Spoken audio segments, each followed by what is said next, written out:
Global വ്ളോഗ്സിൻ്റെ പുതിയൊരു വീഡിയോയിലേക്ക് എല്ലാ കൂട്ടുകാർക്കും സ്വാഗതം. അപ്പോൾ നമ്മൾ ഇന്ന് ഈ വീഡിയോയിലൂടെ പറയാൻ പോകുന്നത് ലവ് ബേർഡ്സ് മുട്ടയിട്ടതിന് ശേഷം അതിൻ്റെ കുഞ്ഞുങ്ങൾ വിരിഞ്ഞിറങ്ങി അതിൻ്റെ കുഞ്ഞുങ്ങൾ നെസ്റ്റ് ഔട്ടായി അല്ലെങ്കിൽ ബ്രീഡിംഗ് ബോക്സിൽ നിന്നോ അല്ലെങ്കിൽ അതിന് വെച്ച് കൊടുത്തിരിക്കുന്ന പോട്ടിൽ നിന്നോ അത് വെളിയിലിറങ്ങി അത് കഴിക്കാൻ ആ കുഞ്ഞുങ്ങൾ കഴിക്കാൻ തുടങ്ങി അല്ലെങ്കിൽ തീനയോ എന്തെങ്കിലും കഴിക്കാൻ തുടങ്ങുന്നത് വരെയുള്ള എല്ലാ കാര്യങ്ങളും നമ്മൾ ഈ വീഡിയോയിലൂടെ പറയുന്നുണ്ട്. അപ്പോൾ ആ സമയത്ത് നമ്മൾ കൊടുക്കേണ്ട കെയറിങ്ങും കാര്യങ്ങളും എല്ലാം ഈ വീഡിയോയിലൂടെ പറയുന്നുണ്ട്. ഇതുപോലുള്ള പുതിയ പുതിയ വീഡിയോസിനായിട്ട് ചാനൽ സബ്സ്ക്രൈബ് ചെയ്യുക. അപ്പോൾ നമുക്ക് നേരെ വീഡിയോയിലേക്ക് കിടക്കാം.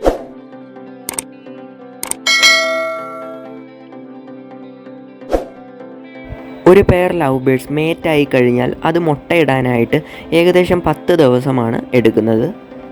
ഒരു ലവ് ബേർഡ് ഒരു ദിവസം മുട്ടയിടുകയാണെങ്കിൽ അതിൻ്റെ പിറ്റേ ദിവസം അത് മുട്ടയിടത്തില്ല. ഓരോ ദിവസവും ഗ്യാപ്പിട്ടായിരിക്കും അത് മുട്ടയിടുന്നത്. ഒരു ദിവസം ഇടുകയാണെങ്കിൽ പിറ്റേ ദിവസം ഇടത്തില്ല, അതിൻ്റെ പിറ്റേ ദിവസമായിരിക്കും അതിടുന്നത്. അതിനനുസരിച്ചായിരിക്കും ഈ ബേഡ് ആ മുട്ടയ്ക്ക് അടയിരിക്കുന്നതും. അതുകൊണ്ട് തന്നെ ആദ്യം ഇട്ട മുട്ട ആദ്യം തന്നെ വിരിയും, അവസാനം ഇട്ട മുട്ട അവസാനവും വിരിയും. അപ്പോൾ ഇങ്ങനെയാണ് ഈ ബേഡ്സിൽ കൂടുതലായി കണ്ടുവരുന്നത്. ലവ് ബേഡ് മുട്ടയിട്ട് അതിൻ്റെ കുഞ്ഞ് വിരിഞ്ഞ് ഏകദേശം 2-3 മണിക്കൂറിനുള്ളിൽ തന്നെ ഈ love bird female love bird അതിൻ്റെ കുഞ്ഞുങ്ങൾക്ക് ഫീഡ് ചെയ്യുന്നതായിട്ട് കാണാം.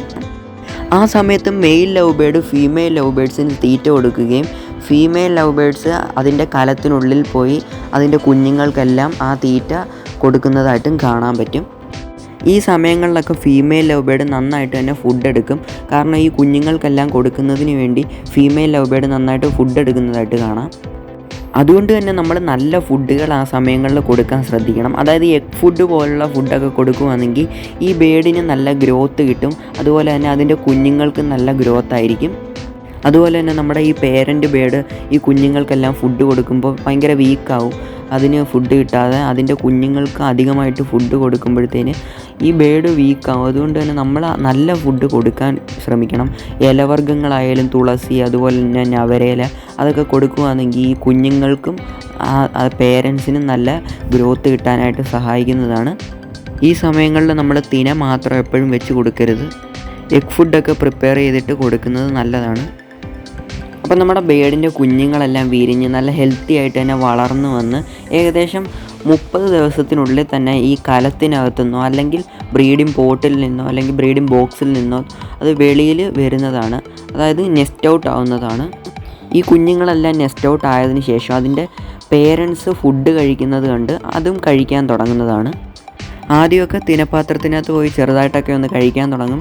പിന്നെ ചെറുതായിട്ട് പഠിച്ച് വന്ന് അതും കഴിക്കാൻ തുടങ്ങും. അത് നന്നായിട്ട് തന്നെ കഴിച്ചു വരുന്നതാണ്. ഒരു ലവ് ബേഡിൻ്റെ കുഞ്ഞ് വിരിഞ്ഞതിന് ശേഷം 6 to 7 മന്തൊക്കെ ആകുമ്പോഴത്തേന് അത് അഡൽറ്റ് ആവും.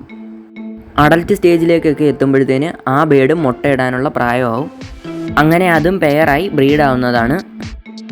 അപ്പം ഇന്നത്തെ നമ്മുടെ ഈ വീഡിയോയിലൂടെ ഒരു ലവ് ബേഡ് മുട്ടയിട്ടതിന് ശേഷം അതിൻ്റെ കുഞ്ഞുങ്ങൾ വിരിഞ്ഞിറങ്ങി ആ ബേഡ് അഡൽറ്റ് ആവുന്ന സ്റ്റേജ് വരെ നമ്മൾ പറഞ്ഞിട്ടുണ്ട്. അപ്പം ഇതുപോലുള്ള ഉപകാരപ്രദമായ വീഡിയോസിനായിട്ട് ഈ ചാനൽ സബ്സ്ക്രൈബ് ചെയ്യാനും തൊട്ടപ്പുറത്ത് കാണുന്ന ബെല്ലൈക്കൺ പ്രസ് ചെയ്യാനും മറക്കരുത്. പിന്നെ നമ്മുടെ ഈ വീഡിയോ ഇഷ്ടപ്പെട്ടാൽ ലൈക്ക് ചെയ്യുക. നിങ്ങൾക്ക് എന്തെങ്കിലും സംശയങ്ങളും നിർദ്ദേശങ്ങളും ഉണ്ടെങ്കിൽ ഈ ചാനലിൻ്റെ കമൻറ്റ് ബോക്സിൽ കമൻറ്റ് ചെയ്യുക. ഞാൻ റിപ്ലൈ തരുന്നതാണ്.